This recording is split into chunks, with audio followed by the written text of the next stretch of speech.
players have no idea, and that looked like an equal position, the same amount of material for both sides. So now we're in game 7. It's 4-2 Hikaru.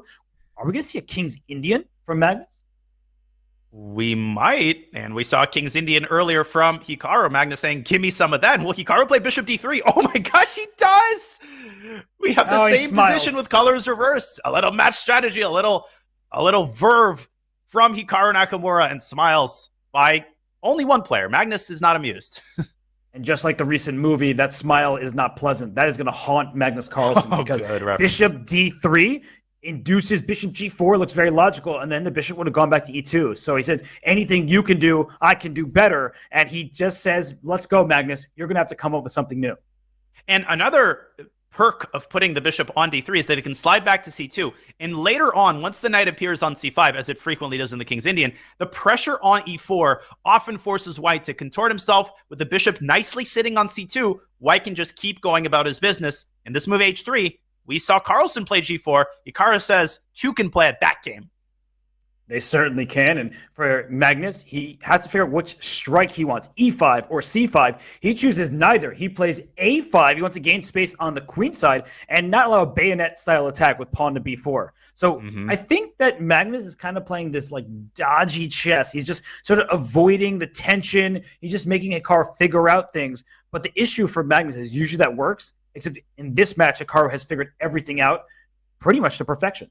He most certainly has, and I think this opening choice by Magnus, it signifies that he is ready to take on more risk. He wants to wipe this 2-point lead out going into the 3+1 portion. He knows how confident Hikaru is in that notorious Title Tuesday time control, and Magnus doesn't want to let this lead persist because every game you play when you're down by 2, you might go down by 3, and Hikaru is not known to give away big leads in the SEC, even against someone of Carlsen's caliber. No, and you and I both majored in history in college, and well, history for Magnus does not want to repeat itself because the only time he has lost the 5+1 time control was against Maxime Vachier-Lagrave in 2020 semifinals, and guess what? He lost that match. So he lost the segment 4.5, 3.5, and that's the only time that has happened. It's the only time he's lost in the SEC. So Magnus, he needs to get things right. He needs to just play solidly, not take unnecessary risk, but also kind of make things a bit spicy. And that's exactly what he's doing. We have, in some ways, a similar position from their first King's Indian affair. Once again, the colors were reversed in that game. No, you're not seeing things. Hikaru was indeed on the black side. Now he's on the white side. And he's taking a different approach on the king side. Robert, the reason you don't want to go G4 here is because the knight is going to jump into F4. Never go knight back to F6 in these positions. That's a King's Indian crime. You don't mind sacrificing a pawn to open up that dark squared bishop. Right. I mean, let's go for an attack. And, well, Magnus says, don't mind if I do. A4. The problem is A3, one pawn can attack all of the enemy forces. If you play A3, White pushes the B pawn, keeps the file closed. So I'm looking at this. I feel like Magnus, sure, he wants B5. Easier said than done. Right, Danya? Because I can take, then bring a queen to E2, try to protect that pawn at all costs. Yeah, and you also have to watch out for a well-timed bishop takes C5. Normally, White doesn't want to give away the dark squared bishop, but when the circumstances are right, Black's position, it's really flimsy, it's cramped, and we're also not talking about the king side. At some point, White could get the wheels turning on the other side of the board with, a well-timed G4. You could try even knight C3 to E2 and G4. On the other hand, you got to be very careful about not allowing B5 because Black's attack comes really fast once the B file gets opened. What do you make of Magnus's decision to play a King's Indian against the world leader in the King's Indian? I feel like it's a little bit almost desperate. I was attracted briefly to knight G5 check, but Hikaru doesn't take the adventurous route. I agree that it smacks a little bit of desperation, and I don't appreciate that you're calling the King's Indian a desperate opener. No, just kidding. I agree completely. Yeah, I just feel like Hikaru's so good at the King's Indian when he is the black pieces. So, he knows how to parry off the immediate threats, and you're pointing out knight H4 to F5. The reason why that's a viable option is the knight on H5 is loose. Hikaru plays it. But something about the move is not favored by the engine, and I wonder what it is, Danya. Like, how does Black proceed here? C6 is a typical plan. It doesn't look so ideal right now. So what can Magnus do? So I did cheat a little bit. Apparently the best move is knight H5 back to F6. Now, it's a logical move because it parries knight F5. But the reason knight H4 is a little bit awkward, I think, is because it's just hard to get things going after the knight moves back to f6. It's kind of a one-move threat, and if black parries it, black's not playing for f5 in this position, but Magnus does not parry it. He allows knight f5, and I don't like that one bit. Even though the bishop is bad from an attacking perspective, Robert, it's integral from a defensive perspective, and I really think Hikaru can get things going on the king side once he eliminates this bishop.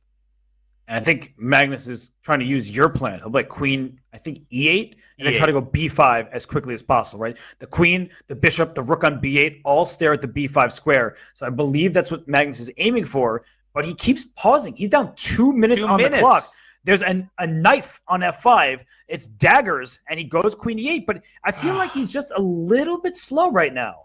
And Hikaru is definitely not so. He can now play the move f2, f4, assuming black takes with the knight. And why can he play that move? Because there's no longer a bishop on g7. So that bishop, it had a lot of potential energy. It was preventing white from striking on the king side.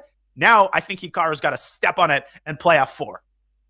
Throw those pawns forward, go for an attack. Black is very much trying to do the same with b7 to b5. That's Magnus's big idea. But as you point out, bishop e3 takes knight on c5, will shatter black's pawn structure. So b5 doesn't just get you an attack, doesn't win the game. It gets you a really bad pawn structure, and you better hope your attack is in time. And there we go, ladies and gentlemen. Fasten your speed belts. This is a good old school attack on opposite sides. Clearly, Hikaru much, much better. The engine isn't a fan of what Magnus is doing.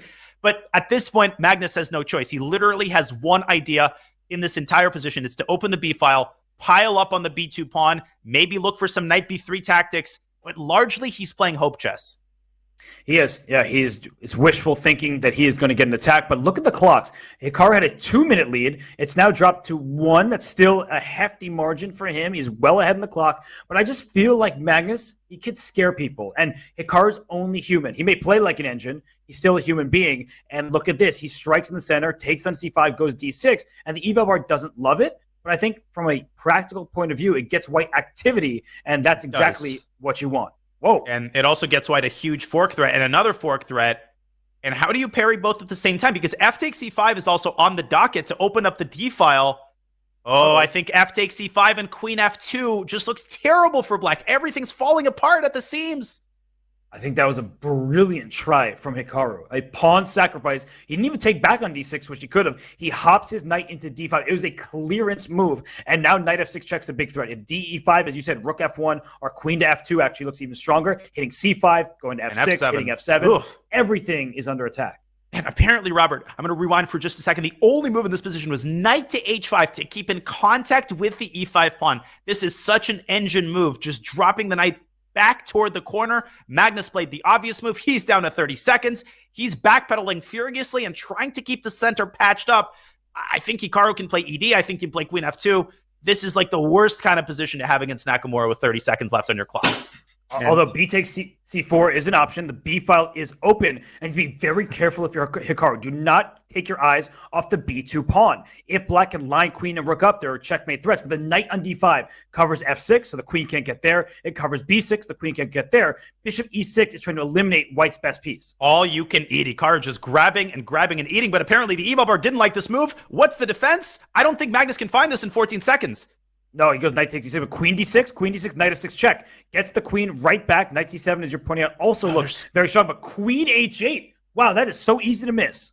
And then things get crazy. You can go e5, the knight jumps into c4. If Hikaru had 15 seconds at this point, hey, this would have been a game, but he's got a minute 40. He's got an eternity on the clock to figure this out, and he starts with e5. Okay, oh my gosh. Not loved by the edges. Rook b5, if queen takes e6, you swap queens and win the d5 knight. So, you got to keep your material. And speaking of material, white is only up 1 pawn. Queen takes f6. And queen takes b5 as a desperado. He's got to move his... Gosh. Wait, what does Magnus do? What a shot. He sacks his knight. And then rook takes e5 at the end. And then knight... Oh, knight's not trapped. It's rook b8. Wow. He just goes right for the pawn. He just wants an attack. And Hikaru could even play like king a1, bishop b1. He can curl up into a ball. Instead, he eliminates the attacker. And is rook takes a2 a possibility? But Hikaru going for mate. He wants rook d7. Oh my gosh. Oh, this is over. 1 second left. Magnus loses on time. Hikaru Nakamura